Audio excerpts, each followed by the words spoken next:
Assalamualaikum warahmatullahi wabarakatuh. Yang terhormat Dr. Anda Ece Ninik Imaningsih, MP, selaku dosen mata kuliah Kewarganegaraan kelas G146. Pada kesempatan kali ini, kami dari kelompok 5 akan mempresentasikan hasil diskusi kami tentang kewarganegaraan dalam konteks NKRI di era globalisasi. Saya Alyoki Azharanifa selaku moderator ditemani rekan-rekan saya. Kelompok 5, pada kesempatan kali ini kami akan membawa rekan-rekan sekalian untuk memahami mengapa di tengah gempuran arus globalisasi jati diri bangsa Indonesia tidak boleh luntur. Mari kita masuk ke slide pertama. Berdasarkan data yang kita lihat di layar, terdapat fenomena yang cukup mengkhawatirkan. Sekitar 47,8% generasi muda merasakan penurunan rasa nasionalisme dan 52,2% lainnya mengalami krisis identitas akibat pengaruh media sosial yang masif. Tantangan utamanya adalah arus budaya asing yang masuk tanpa filter. Jika tidak waspada, nilai-nilai lokal kita bisa bergeser dan identitas bangsa yang majemuk ini perlahan akan memudar. Disinilah pendidikan kewarganegaraan atau PKN mengambil peran strategis jati diri nasional kita agar tetap kokoh di tengah arus modernisasi. Setelah memahami tantangannya, sekarang mari kita bedah lebih dalam apa sebenarnya esensi dari pendidikan kewarganegaraan itu sendiri. PKN bukan sekedar mata pelajaran biasa, melainkan sebuah disiplin ilmu yang bertujuan membentuk warga negara yang cerdas, mahir, dan berkarakter sesuai dengan nilai-nilai Pancasila serta Undang-Undang Dasar 1945. Untuk mencapai itu, ada 3 aspek utama yang dikembangkan. Pertama, aspek pengetahuan. Kita dibekali pemahaman mendalam tentang konstitusi, HAM, demokrasi, dan wawasan Nusantara agar kita menjadi warga negara yang melek hukum. Kedua, aspek sikap. Ini adalah tentang menanamkan rasa cinta tanah air, toleransi, dan tanggung jawab sosial dalam diri setiap individu. Terakhir, aspek perilaku. PKN mendorong kita untuk terlibat aktif secara nyata dalam kehidupan bermasyarakat, berbangsa, dan bernegara. Dengan menyatukan ketiga aspek ini, diharapkan kita tidak hanya tahu tentang Indonesia, tapi juga bangga dan bergerak untuk kemajuan Indonesia. Selanjutnya, presentasi akan dilanjutkan oleh rekan saya. Saya, Muhammad Syiril Iqbal, dengan NPM 250820100102. Saya akan membahas tentang identitas nasional Indonesia, yaitu ciri khas yang membedakan bangsa kita dari bangsa yang lain, sekaligus menjadi pengikat persatuan di tengah keberagaman. Ada 8 elemen yang membangun identitas nasional kita.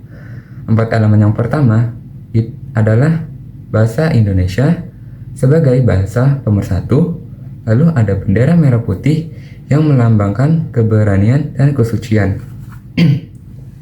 Lalu ada lagu kebangsaan kita, yakni Indonesia Raya sebagai pemersatu semangat kebangsaan, serta Garuda Pancasila sebagai lambang negara. 4 elemen berikutnya itu memperkuat keunikan bangsa.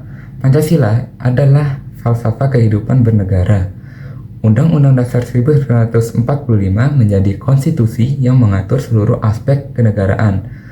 Semboyan negara kita, Bhinneka Tunggal Ika, menegaskan persatuan kita dalam keberagaman. Dan yang terakhir, itu adalah kebudayaan daerah. Indonesia memiliki ribuan seni dan adat istiadat yang menjadi keunikan, kekayaan, dan kebanggaan identitas bangsa Indonesia. 8 elemen ini merupakan nilai hidup yang perlu kita pahami, jaga, dan wariskan kepada generasi berikutnya melalui pendidikan kewarganegaraan. Selanjutnya, saya akan membahas tantangan terbesar bagi identitas nasional saat ini, yaitu globalisasi. Globalisasi itu memiliki banyak ancaman yang harus kita waspadai. Tapi di samping itu, ancaman globalisasi ada juga peluang besar yang bisa kita manfaat jika kita meresponnya dengan bijak. Bisa lihat di sisi kiri slide, kita lihat ada 4 ancaman utama. Ancaman pertama yaitu budaya asing yang masuk tanpa filter perlahan menggeser nilai luhur bangsa. Ancaman kedua, gaya hidup yang kurang mencerminkan kepribadian bangsa. Ancaman ketiga, berdampak negatif terhadap pelestarian nilai-nilai luhur bangsa. Dan yang keempat, homogenisasi budaya, yaitu keunikan Indonesia terancam tenggelam dalam arus budaya global yang seragam. Tapi bisa lihat di sisi kanan, globalisasi juga membawa peluang. Apa saja itu? Yang pertama, dengan pertukaran teknologi dan ilmu dari pengaruh daerah luar, kita dapat memperkaya ilmu dan wawasan kita. Kewarganegaraan juga mengajarkan kita dengan literasi digital dan pemahaman geopolitik agar kita berpikir kritis untuk menyaring informasi. Dan kewarganegaraan juga berperan sebagai filter nilai untuk penguatan identitas nasional. Terakhir, kita bisa memanfaatkan globalisasi untuk diplomasi budaya, memperkenalkan kekayaan Indonesia ke seluruh dunia. Jadi, pendidikan kewarganegaraan berperan sebagai filter nilai, membantu generasi muda menyikapi globalisasi secara kritis tanpa kehilangan akar jati diri bangsa. Di sini saya Davina Azara dengan nomor NPM 25082010 dan sekarang kita akan masuk ke pembahasan, yaitu bagaimana pendidikan kewarganegaraan atau PKN berperan nyata dalam memperkuat identitas nasional kita.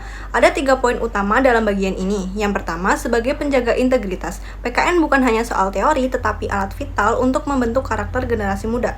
Tujuannya jelas, untuk menciptakan warga negara yang punya komitmen tinggi terhadap kemajuan dan keutuhan bangsa. Tanpa integritas, identitas kita sebagai bangsa yang jujur dan bermartabat akan luntur. Lalu yang kedua, ada filter globalisasi. Di era digital ini, budaya asing masuk tanpa henti. Disinilah PKN berfungsi sebagai garda terdepan atau penyaring. Kita tidak menutup diri dari dunia luar, tapi kita menyaring mana yang sesuai dengan nilai luhur bangsa agar identitas lokal kita tidak tenggelam oleh arus modernisasi. Lalu yang terakhir atau yang ketiga adalah penguatan nasionalisme. PKN terus memupuk rasa cinta tanah air. Semangat kebangsaan inilah yang menjadi moral utama kita untuk menjaga keutuhan NKRI. Lalu di slide selanjutnya, melanjutkan dari poin sebelumnya, peran PKN juga mencakup 2 aspek fundamental lainnya. Yang pertama, sebagai pemersatu bangsa. Indonesia itu sangat beragam. Melalui PKN, kita diajarkan nilai toleransi dan penghargaan terhadap perbedaan suku, agama, dan budaya.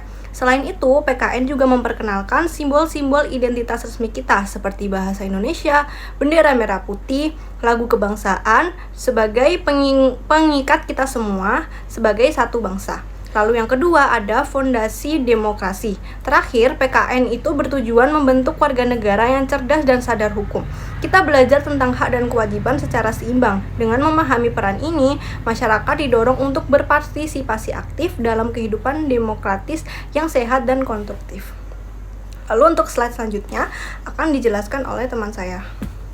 Perkenalkan, nama saya Naura Fatu Ain dengan NPM 2508201234. Kali ini saya akan melanjutkan pembahasan tentang peran PKN dalam globalisasi. Pada slide ini kita melihat hubungan segitiga antara PKN, Pancasila, ideologi negara, serta hak asasi manusia. Ada 4 poin utama yang menjadi kerangka berpikir. Yang pertama adalah landasan ideologi. PKN berakar kuat pada nilai-nilai Pancasila dan UUD 1945. Mengapa ini penting? Karena dalam bernegara kita butuh source code atau aturan dasar yang tidak berubah-ubah. Pancasila adalah the ground truth kita yang memastikan arah bangsa ini tetap pada relnya, meskipun zaman terus berganti. Yang kedua ada pedoman perilaku. Pancasila bukan sekadar panjangan di dinding. Prinsip-prinsip di dalamnya adalah standar universal. Dalam konteks penyelenggaraan pemerintah, ia menjadi filter kebijakan, sedangkan bagi kita, warga negara, ia menjadi panduan etika dalam berinteraksi di ruang fisik maupun ruang cyber. Yang ketiga ada kaitannya dengan demokrasi. Seringkali kita salah mengartikan demokrasi sebagai kebebasan mutlak. Namun, melalui PKN, kita belajar bahwa demokrasi kita adalah demokrasi yang substansif, artinya kebebasan kita dibatasi oleh supremasi hukum dan kewajiban untuk menghormati perbedaan. Tidak ada demokrasi tanpa ketaatan pada hukum. Yang terakhir, hak dan kewajiban terakhir mengenai HAM konstitusi kita khususnya pasal 28A sampai 28J sudah menjamin hak-hak kita secara spesifik, namun yang sering terlupakan adalah sisi seberangnya, kewajiban. Pemahaman yang seimbang antara hak dan kewajiban inilah yang akan menjamin martabat manusia tetap terjaga tanpa pengorbanan kepentingan publik. Lalu slide selanjutnya ada membahas tentang karakter bangsa dan kesadaran bela negara. Di tengah tantangan globalisasi, kita tidak bisa menutup diri, tapi kita bisa memperkuat diri. Pendidikan kewarganegaraan berperan sebagai firewall atau benteng pertahanan karakter. Seperti nilai karakter, kita bicara soal rasa cinta tanah air, nasionalisme, dan gotong royong. Di era yang serba kompetitif ini, sifat gotong royong dan patuh hukum adalah soft skill kewarganegaraan yang paling mahal harganya. Lalu ada wujud nyata bela negara. Banyak yang mengira bela negara hanya dilakukan oleh militer, padahal bagi kita, terutama sebagai mahasiswa yang bergelut di dunia teknologi, bela negara memiliki dimensi yang sangat luas. Seperti melestarikan budaya, memastikan identitas lokal tidak tenggelam dan oleh budaya asing. Lalu yang kedua ada literasi digital, menjadi warga negara yang bijak dalam bermedia sosial, tidak menyebarkan hoaks, dan mampu menyaring informasi. Ini adalah bukti nyata bela negara paling nyata di abad ke-21. Yang ketiga ada kontribusi untuk NKRI, menggunakan keahlian kita entah itu di bidang IT, desain, atau sosial untuk membangun sistem yang bermanfaat bagi masyarakat luas. Globalisasi membawa modernisasi, tapi jangan sampai modernisasi tersebut melunturkan jati diri kita. Kita boleh berpikir global, tapi tindakan dan karakter kita harus tetap berpijak pada nilai lokal. Selanjutnya akan dijelaskan oleh teman saya. Perkenalkan, nama saya Dia Novita Cahyani dengan NPM 250820100213. Pada slide ini, saya akan membahas tentang strategi penguatan pendidikan kewarganegaraan atau PKN dalam menjaga identitas nasional di era globalisasi. Strategi pertama adalah integrasi nilai Pancasila dalam kehidupan nyata. Jadi, nilai-nilai seperti toleransi, persatuan, dan kemanusiaan tidak hanya dipelajari secara teori, tetapi juga diterapkan dalam kehidupan sehari-hari. Strategi kedua yaitu pembelajaran yang kontekstual dan partisipatif, misalnya melalui diskusi, debat, studi kasus, atau proyek sosial. Dengan cara ini, mahasiswa menjadi lebih kritis dalam menghadapi isu kebangsaan dan pengaruh globalisasi. Selanjutnya ada literasi digital dan filter budaya. Di era sekarang, arus informasi sangat cepat, sehingga generasi muda harus mampu memilih budaya asing yang masuk. Kita tetap bisa mengikuti perkembangan zaman, tetapi tetap mempertahankan nilai dan jati diri bangsa Indonesia. Strategi berikutnya adalah penguatan simbol dan bahasa nasional, seperti penggunaan bahasa Indonesia yang baik, menghormati bendera merah putih, lagu Indonesia Raya, dan semboyan Bhinneka Tunggal Ika. Terakhir, adaptasi kurikulum PKN terhadap tantangan modern seperti isu demokrasi digital, toleransi multikultural, dan kewargaan global. Hal ini penting agar pembelajaran PKN tetap relevan dengan perkembangan zaman. Sebagai kesimpulan, pendidikan kewarganegaraan memiliki peran yang sangat penting dalam menjaga identitas nasional di era globalisasi.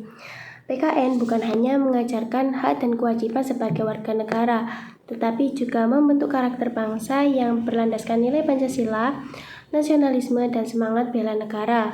Melalui strategi pembelajaran yang inovatif, kontekstual, dan mampu mengikuti perkembangan zaman, PKN dapat menjadi benteng utama untuk menghadapi tantangan globalisasi tanpa kehilangan jati diri bangsa Indonesia.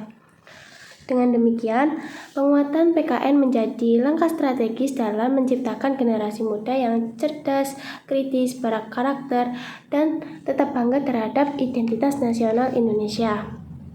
Demikian presentasi kami. Bila ada salah kata, kami mohon maaf. Terima kasih. Wassalamualaikum warahmatullahi wabarakatuh.